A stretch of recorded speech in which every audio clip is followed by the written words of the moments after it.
All right, here we Okay, go. here we are, What number is this? set to the office, episode 7, Danny. 7, lucky number 7. Episode 7, Adventures of Tremendous Fat Ass. Yep. So here we are, we're ready to rock and roll.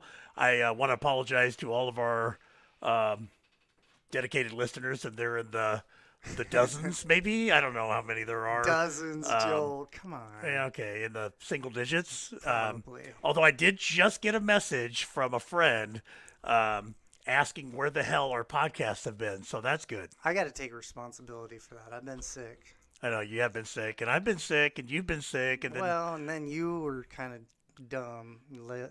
The night we were going to do it, you left the gate open, and the dogs that was got out. Wednesday night. I left the gate open. I was doing some yard work, which that's my bad because I should never do any yard work, and left the gate open and let the dogs out, and they were running loose in Pleasant Hill. The night that we were planning to record, Yeah. so it didn't happen. We did get the dogs back, and one of them is laying right here. Good old Merp. Yeah. She's a good girl. I hated seeing you like that. You were really worried. I was really worried because they'd been gone for hours, and and I drove around the neighborhood, and this always cracks me up. And I know people mean well, and I'm under a high level of stress. I get that. Yeah. But when I'm driving around and I see somebody out in their yard, and I stop and I say, yeah, excuse me, have you seen a couple of dogs running loose? They got out of my gate, and every person will ask me, yeah, what do they look like? And what I want to say is, we're in Pleasant Hill. If you see 2 dogs running loose, just count on them being mine. Yeah. You don't need to know what they look like. That's what I want to say. But what I say is, well, one's black and tan and white, and one's tan and really fat, and but it's just like, really fat. yeah, oh yeah. But he's lost about 5 pounds, so he's not quite as fat. But you know what I'm saying? I mean, Yeah. that seems like I'm probably making too much out of it, but it just seems like a kind of a funny question that somebody'd ask. Yeah.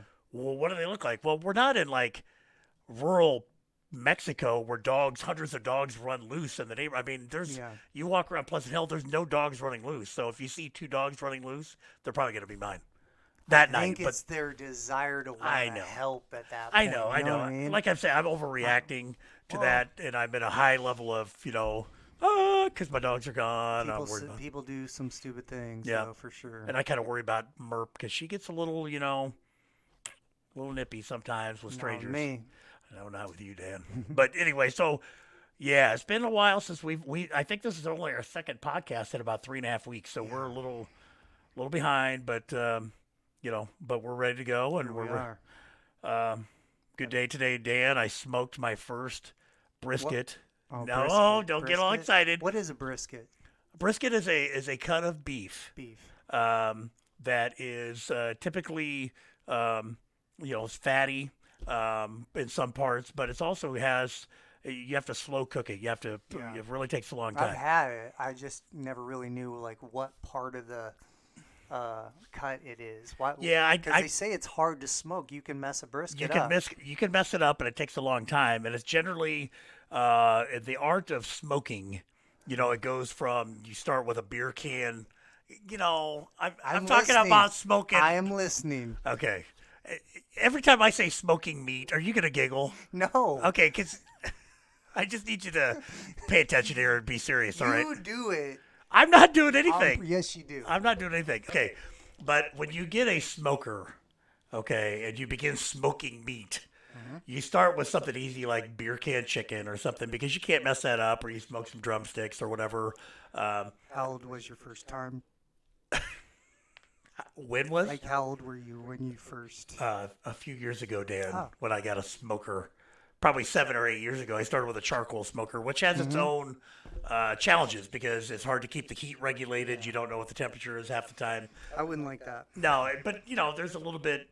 There's an art to it, and a couple of years back, my mom and my wife got me an electric smoker, and I thought I was cheating because the electric smoker, you put it in, you set the temperature, set the time.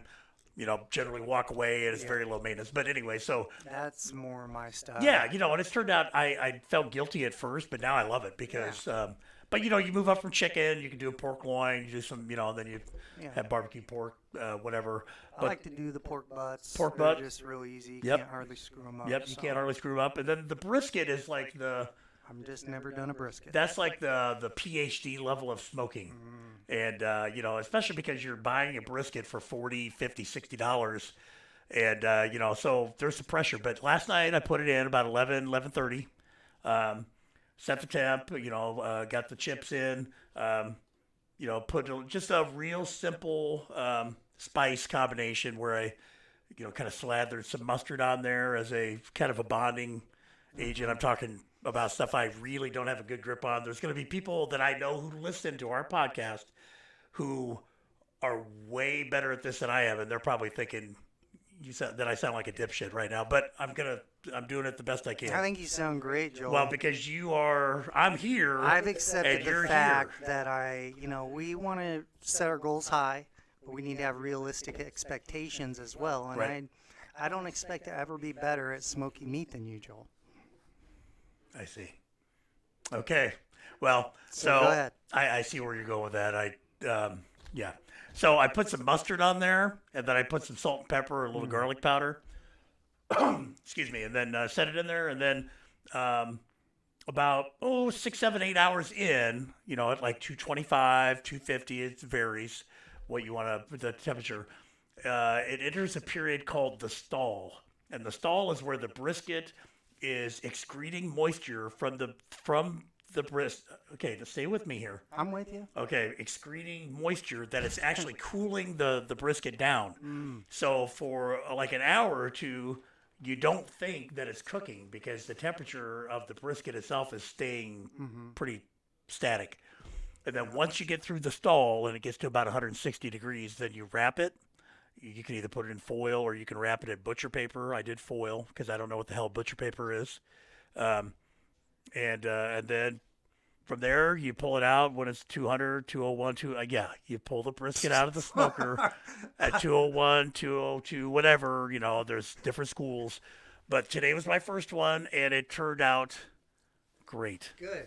And I'd be happy to let you sample my meat when we get up, my brisket, when we get upstairs. I might take you up on that, Joel. Okay. So All right, have we sounds like a good have day. we sunk as low as we possibly can in I this? don't know what you're referring to. Okay. All right. What else? I went to Gabriel, the Walk to Remember for Gabriel today. Okay, with what is the family. Walk to That's pretty Remember? cool. It's an organization that it's just a bunch of people that have lost children, and Okay. they do a Right. memorial walk for Okay. them. It's pretty cool. So, and this month is pregnancy loss awareness. Okay. Infant loss awareness month. So Okay. you probably see an increase of things like that on Facebook. Social some media stuff posts, where people- yeah. So, Right. but it was pretty neat. Just being around. I think anytime you're around other people that have experienced something like that with you, you feel a connection to them. Right. Um, And do you know some of these people that are in the walk? no. Because you've been doing this now for this is your third walk to remember, Fourth. Walk to Remember. Okay, Yeah. I didn't know if you would get there and recognize people that have been. I recognize people. I just I don't really talk to people, but yeah. So I Maybe- think Sarah knows some of the people there. Okay. Yeah. Okay. Well, that's Yeah. a good. That's good. I mean, it shows some, support for people who've been through a hard time like you and Sarah, and Yeah. and so that was today. That was today. I was thinking about how it's different things make us feel like we have a connection. Like when you're a Hawkeye fan, you meet someone else, they've got a Hawkeye shirt on. Yeah. Okay, we're Hawkeye fans. Right. Or Or somebody like I meet a dude that's like super smart and like devastatingly handsome, and I immediately feel like, hey, guys, so am I. So we have a I No? don't know about that. Okay, one, but all right, yeah, all right. yeah, whatever. okay.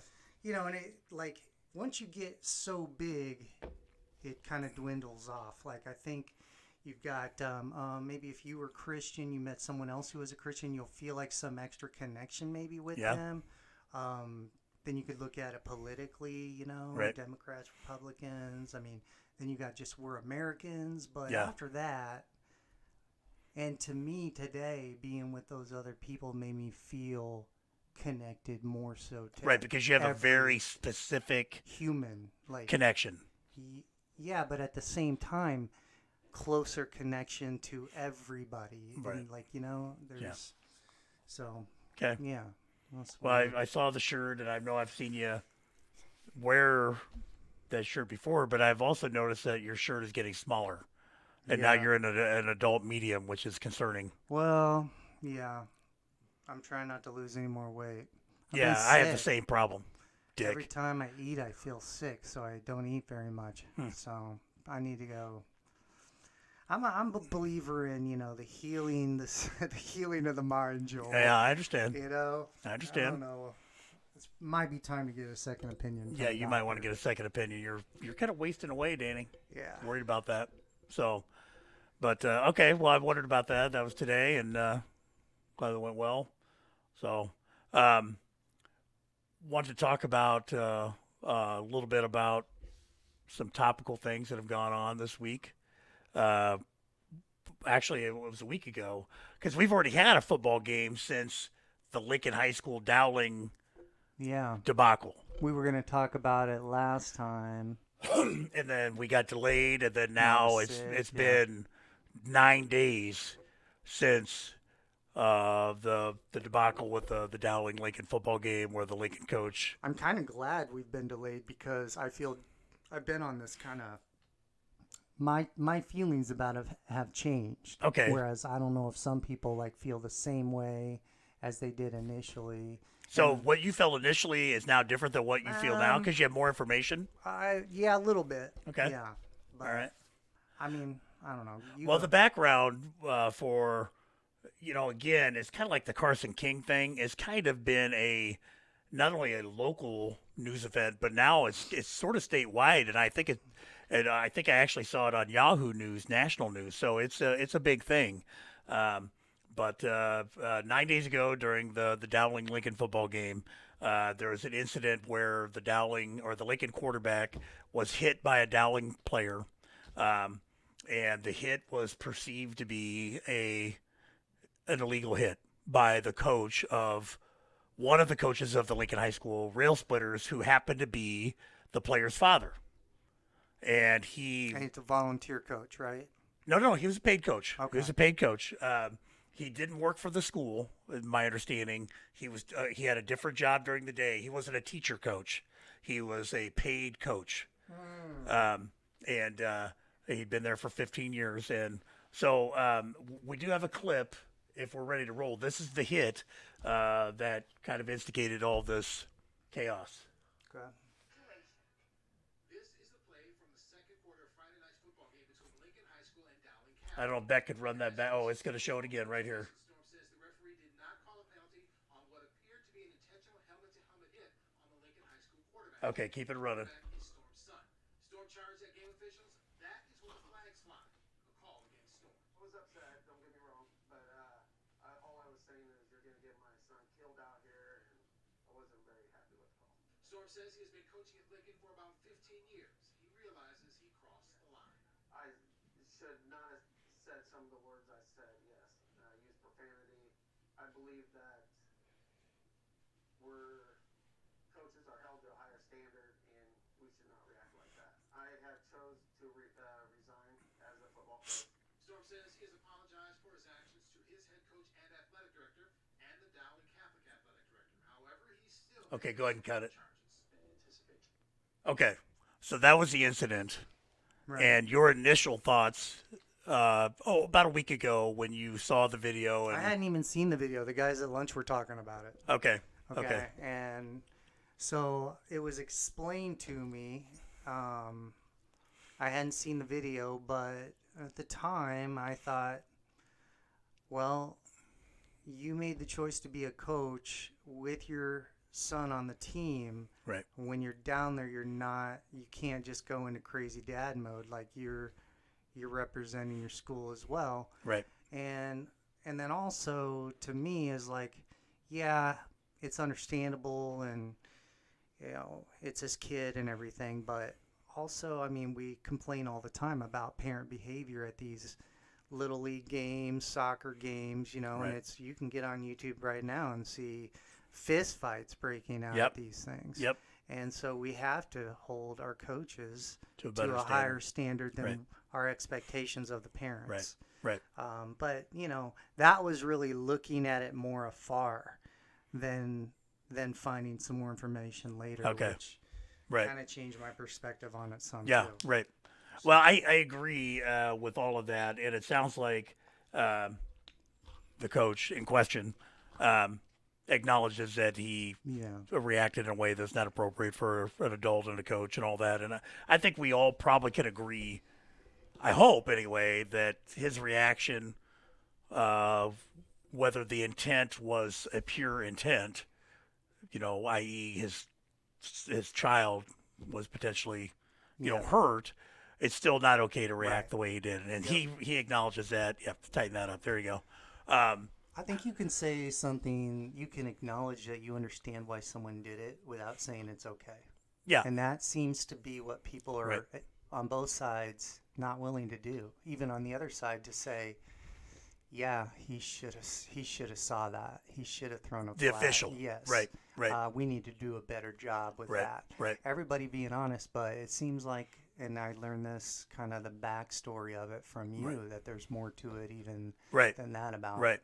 Well, that's the thing, and and I typically in high school and in college, officials, the administrative entities behind officials, they don't acknowledge officiating errors generally. Okay, and the reason for that, my understanding, and it makes sense to me, is that once you start doing that, it never stops, because there's going to be people that are going to find 1, 2, 3, 4, half dozen officiating errors every game, and they want an explanation. How could you miss that call? So their remedy for that is to not explain any misses. However, I think this situation is a little different. It's different because this coach has been very publicly reprimanded for his mistakes. He's Yeah. resigned from his job. He has charges filed for harassment against him. Mm-hmm. So I think that changes things, in my opinion. I think at this point, it would be appropriate for the Iowa officials, whatever governing entity, to step forward and at least acknowledge that they Yeah. saw that something was missed. Yeah. Because it clearly was. I don't know that I've seen or seen any reaction from anybody that denies that there was something not right about that hit. Yeah. Have you seen anyone that is dying on that hill that's saying that was fine, that hit was okay? Because everybody that I've seen has said, no, God, that was not a good hit. Right. That was an illegal hit. Yeah. Okay, and I'm not trying to disparage the kid that did it. I mean, Well, and that's the thing I saw that also changed how I thought about it. Someone that I work with had video of the entire game. okay, And that hit that's in the news there is during the second quarter. In the first quarter, the same player does the exact same hit on the same quarterback. You see Oh. it. I Okay. watched it. So, and no one said anything about that. I'm surprised. so there was no and nothing was reaction that you saw from the sideline no, after but that both first of hit. them going in, you can see his hands are back. Right, Like he's right, just and he's coming in. launched forward. Yep. And so Okay. I don't know. I think to me that made a big difference. Yeah. So Okay. Well, I was trying to I was thinking about this because I'm a Lincoln guy. Grew up mostly on the South Side, and I think that the culture of Lincoln growing up, we were kind of, I don't know, taught or whatever, a pretty firm hatred maybe of Dowling was cultivated in us at a young age. Okay. Yeah. And this, whether it's hatred. maybe that's a strong word, but we were taught from the time we walked into Lincoln High School that certain things about Dowling that is not Yeah. probably not accurate. Yeah. Some things might be, I don't know. But what I'm saying is that I think that when you, as a Lincoln High School player or coach, go into a game against Dowling, you already have this in your mind that you're not going to get any breaks. Dowling gets all the breaks, and Lincoln they don't get any of the breaks. Yeah. Okay. Resentment. Okay, because of, when we go through school on the south side, and you lived on the south side for a little while, we go through elementary school, junior high school. I'm like a hybrid. You're like south Half side or east south, side. half east. I wonder what that makes you, man. Makes me your nightmare. All right, now don't forget to beep Yeah, that. you got to beat that one. So anyway, I'm not. I just think that plays a role sometimes in these situations because, like I said, whether it's real or not real, the perception is, that, here we are, we're at Lincoln, we don't have any advantages in Dowling. They're a private school. They have all these advantages. You're lined up at Lincoln. You're lined up across from the kids that you went to junior high with or elementary school with, and it seems weird. And then, of course, Dowling has a rich tradition of kicking the shit out of everybody, Yeah. and that feeds into it. So I just wondered, my first thought, and this might not be accurate, was how much that played a role. Yeah. The hit was real, and it was not okay, but you kind of go into these situations with preconceived notions about how things are going to be. Well, the thing about that is, the tricky part of that for me is, if the father is just freaking out because, he's going to get my son killed out there. Right. He's going to Maybe- get I'm sorry. He told the official he was going to kill him. Yeah, but on the thing, he said something about, Oh, yeah, right, you're going right. to get my son killed. Right. Okay. But, I mean, you pointed out, he doesn't even check on his son. He's just going Right. after the ref. Right. That was another observation that I had. And again, I'm not trying to knock the coach. I think I kind of know the coach after seeing him in that video. I don't know if he was a former student of mine or if I coached him at Lincoln because I coached ninth graders at Lincoln for a couple, 3 years. But anyway, I'm not trying to knock him. But that was the first thing that I thought of when I saw the video was, okay, the kid is on the ground and he stays on the ground for several seconds. I've coached my own sons in football, youth football, not high school. My first instinct would be, is my son okay? Yeah. And that was not his first instinct. And I don't know why that is. I'm not trying to say he's a bad dad or a bad guy, but if his response was, I was worried about the safety of my child, and that's why I went after the official. But your child is on the ground, Yeah. and you're not. Your first response is to go after the official. I wonder about that. I don't know what that means, but I know that my first response would be. It means it's pretty hard to use that as justification for your behavior. Possibly, and maybe he already knew that his son was probably okay. Exactly. Okay, so it was a weird situation, and as a parent, I can certainly understand the instinct. You see your child, something like that happen, and because we've worked in education, Dan, we've seen parents have that instinct over the years. Yeah. Conferences. Conferences coming up, and you'll see a lot of that. I won't, but you will. Not really. Right. But anyway, so I just thought it was an interesting, and they press charges, the officials, the that was official kinda dumb. press charges, and my response to that is, it seems to me that he was probably advised to press charges by the organization that governs high school officials, because Iowa is one of the only states that does not have specific laws protecting game officials. And I think that this is just me, my opinion. I think they saw this as an opportunity to get some legislation passed. It's a very public thing that happened. It was on the news. And I think he was probably advised, why don't you press some charges?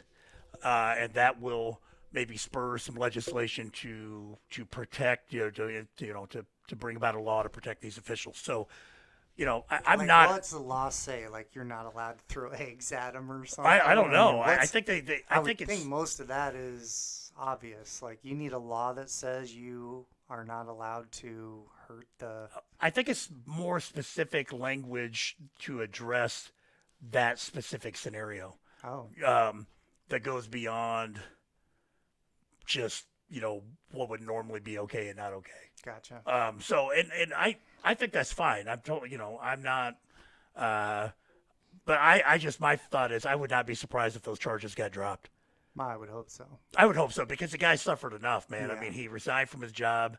He got a mugshot. Yeah. He and got if, charges pressed. if that's the reason they're holding out on, well, we are not going to explain them why we didn't do very well on this call. Right. And by the way, we actually saw that we missed it in the first quarter too. Right, right. We're right. going to try and do a better job. I Right. mean, that's what people want to hear. Right. They They do. But I think there to are a lot of use people this- that wonder about that. To use this guy as a pawn for that is pretty Right. chicken shit, I think. I agree. I think that the officials organization should come forward.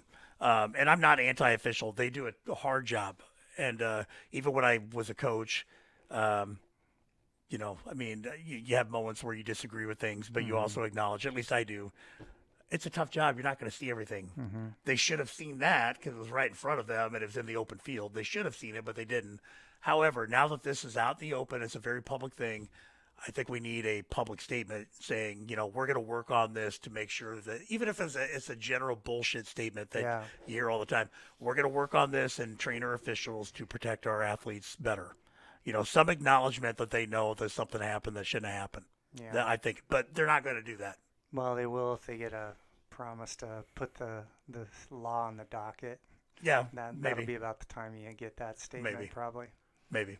But the other thing that I noticed in this is and again, it seems like last episode we talked about the Des Moines Register a little bit. Yeah. The Des Moines Register article, I read that, and it struck me because it stated that the coach went out on the field and that he was restrained by a fellow coach from attacking the referee. Yeah. Those were the words that were used by the journalist who's reporting the news. Okay. The reason I had a problem with that is he was restrained by a coach. Okay. When you watch the video, he went out onto the field and he was 6 to 8 feet from the official and he did not attack the official. There was nobody between them. And if he wanted to, he could have. It's like clickbait, man. I mean, It is. The more they put in the description of how, the more chance you're going to click on play. Right. And I mean, how many times do they put stuff on where it's like, They give you half the story. open-ended, Right. and then you got to click on it to find out. I was That's just stupid. thinking about a story like that I read a couple of days ago, but I just think that it was pretty subtle, and I'm not saying I'm smarter than everybody else because I'm not. I don't know that everybody noticed that, but I noticed it. I noticed that it said he was restrained from attacking the official, and that's loaded language. And that writer, no one knows if he would have attacked the official. Right.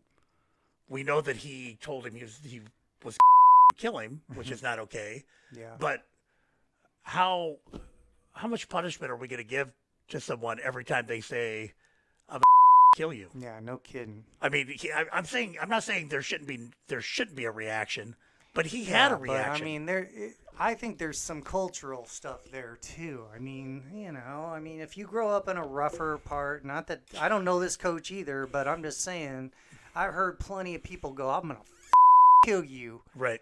and I know they're not gonna do it. You've been told that by students, so have I, Yeah. and parents. Yeah. Oh yeah. Right. And again, that is not okay it's to say to just- somebody, and there needs to be a reaction. But has the reaction gone beyond the pale? Yes, in my opinion, with the charges filed against him and felony harassment, I think is what I don't know what it is, but so I just thought that was an interesting way to portray it. You don't know if he was going to attack the official or not, and to say that is, in my opinion, a bit an irresponsible statement on the part of the writer of the Register. Yeah. Because, like I said, he had a chance to Sensationalize it. attack him and he didn't.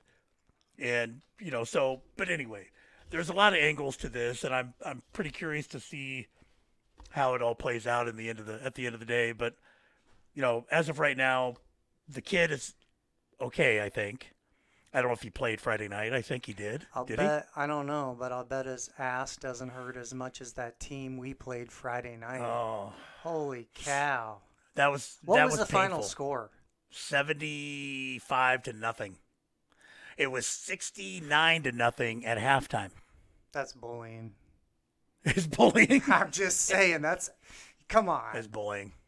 Well, yeah, that's that game on Friday. Now I suspected that was going to happen because that same team that we played lost 93-0 to another team. Okay. Why can't you just let them, oops, get in like, there? "Here, What's a have big fun." whoop? Yeah. Yeah, I mean, come on. Well, it was Jeez. yeah, there's a lot of questions that come up in your mind when you watch a team go down 50-0 at the end of the first quarter. Yeah. They were obviously, and the first thought I had was I felt terrible for those kids. I mean, they're the same age, right? They're the They're same age. age. They're the I same don't age. understand the huge discrepancy here. Well, I felt bad for the kids because there was a physical discrepancy, but none that would lend itself to 75-0. They had a few big kids.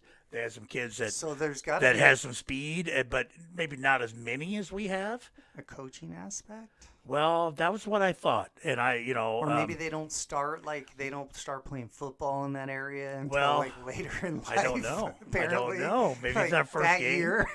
Well, the catch the questions ball. that I had when I was watching it as an old coach is a lot of the things I saw on the field are correctable. Some of them are attributable to an imbalance in talent. Some, but a lot of that when you see how many snaps did we see go over the head of the quarterback or the punter? Yeah. That's something Well, that's correctable. You Did saw the- a lot more of them than I did. Did their long snapper break his ankle off on the way off the bus? Did they have a kid that never snapped? I'm just asking because if not, then that is something that as a coach would you have been can on fix. his way off the bus at that 93-0 game. So I can't even imagine driving 3.5 hours for that. And they knew it was going to happen, Dan. That's the other problem. They knew it was going to happen. I believe in that. There's a lot to Right. the mental. But that's aspect. the losing culture, and I feel bad for him. And it goes back to 4 or 5 podcasts ago when we talked about do we need to restructure the classification system for high school football? Because Sioux City is socioeconomically cannot keep up. They're very similar with the Des Moines schools, very similar to, and we saw that right there on the field. It was painful. I felt terrible for the kids. They knew 15 seconds into the game when they were down 14-0, they knew they were done. Yeah. And they still had 59 minutes and 45 seconds to play, knowing what was going to happen, and they didn't have a chance. And I just felt bad for them. But also, I have about 1,000 questions for the coaches. What are you working on? What are your kids coming to practice every day? If not, why? What are you doing to get them there? And when they're there, what skills are you trying to teach them? Because there were some, we saw, I don't know if you were there, one of their players fumbled the ball and stood there and looked at it on the ground for, 2 seconds and didn't even try to get it. Wow. Until our kid jumped on it. He just literally stood there and watched it. And again, I would never disparage a kid, but that's something that as a coach you'd be, Yeah. what are you doing? Well, one of the things we talked about was when you have the structure that we have, they're learning things that are going to help them on the varsity team, not Right. just in junior high, but earlier down the line. Right. So I think that makes a bigger difference than the coach right at the time is how you've had this solid structure of moving toward Southeast Program football. Right. Or wrestling, or whatever the case Whatever. may be. Our golf team just pretty got much- third in the state.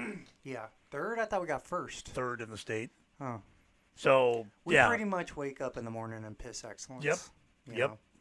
But it's I just wonder about the long-term effects that kind of stuff has on a kid. Yeah. And maybe people think that's an overreaction, but I don't know, man.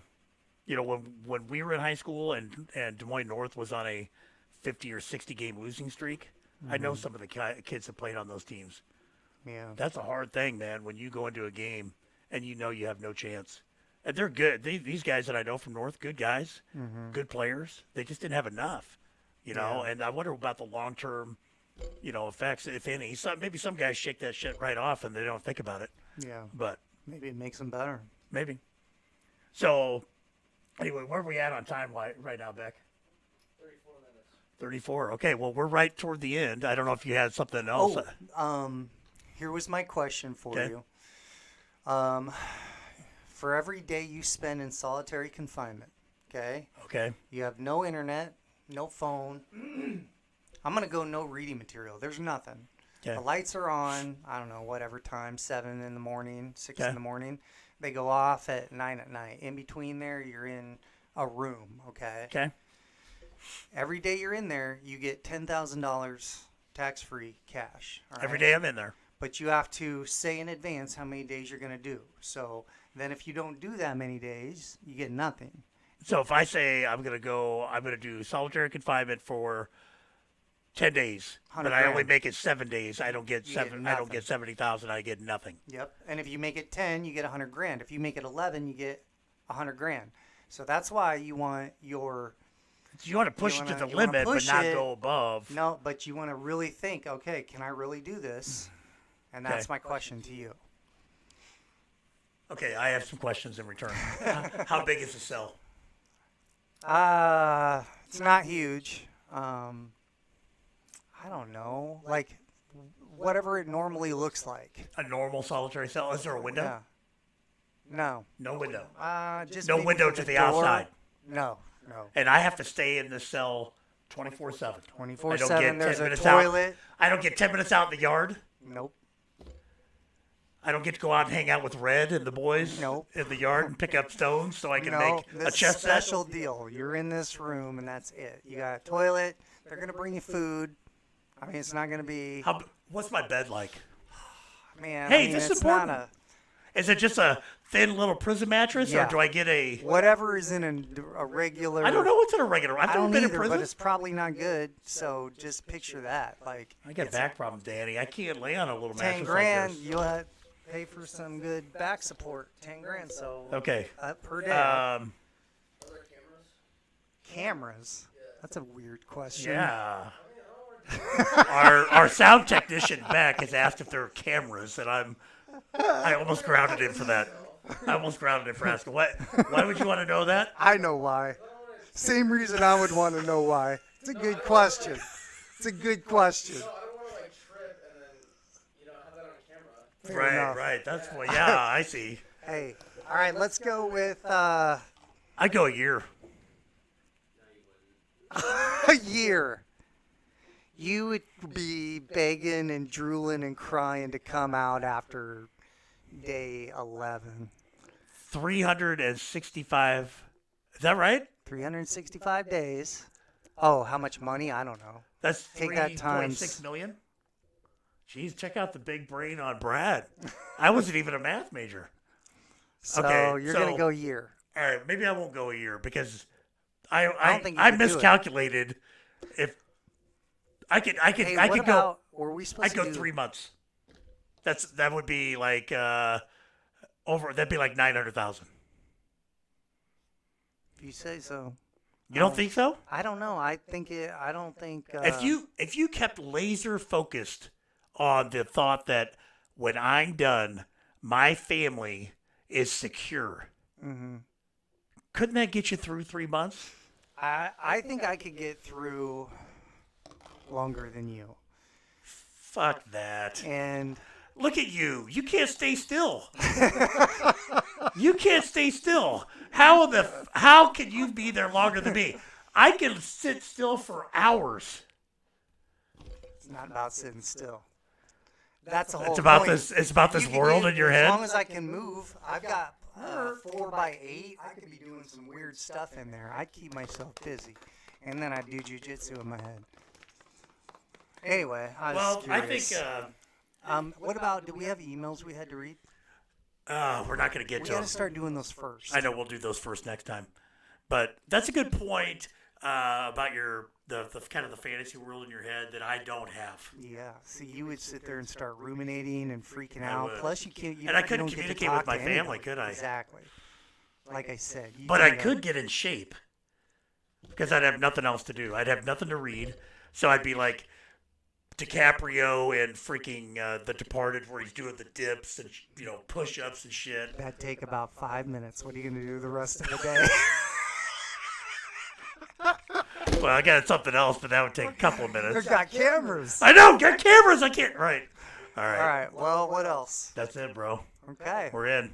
That's it. Sounds good. Episode Hopefully you 7. like it. Episode 7. Okay. We need to get a guest on here, or have someone else do it than me. Maybe we need someone in here. Yeah.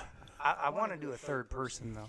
Like if we get Butcher Well, in here, we I could think get that'd be Butcher in good. here. I've already kind of talked about getting Brian Sheasley in here because he's, Could we Skype someone in? One of my buddies from Texas. That'd be cool. Like if they could be on the thing. Yeah, or maybe. not. we could get Big E in here. He could tell a story. Yeah, That'd be all right. that'd be cool. We could get, yeah, He wouldn't do it though. Why? No way. No way.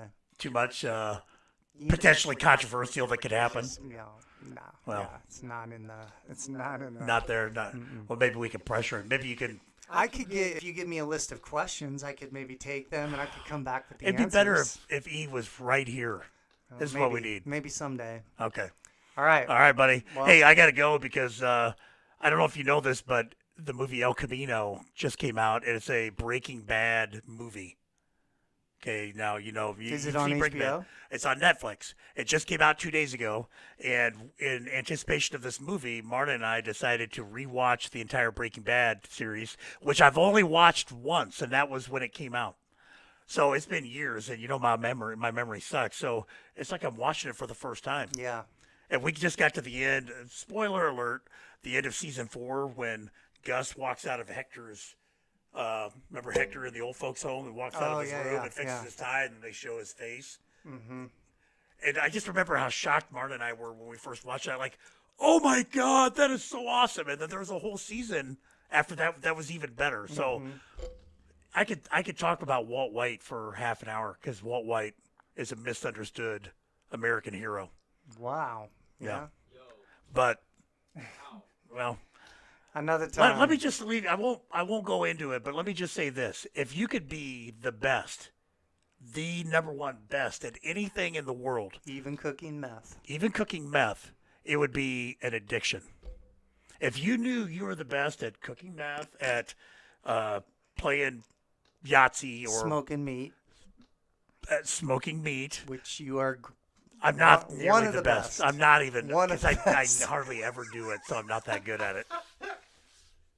If you could be the best at something, it would be an addiction. You would not be able to stop it, and that's why Walt was languishing in a life where he was performing underneath his capabilities until that one day when he realized I'm the best meth cook in the world. Yeah.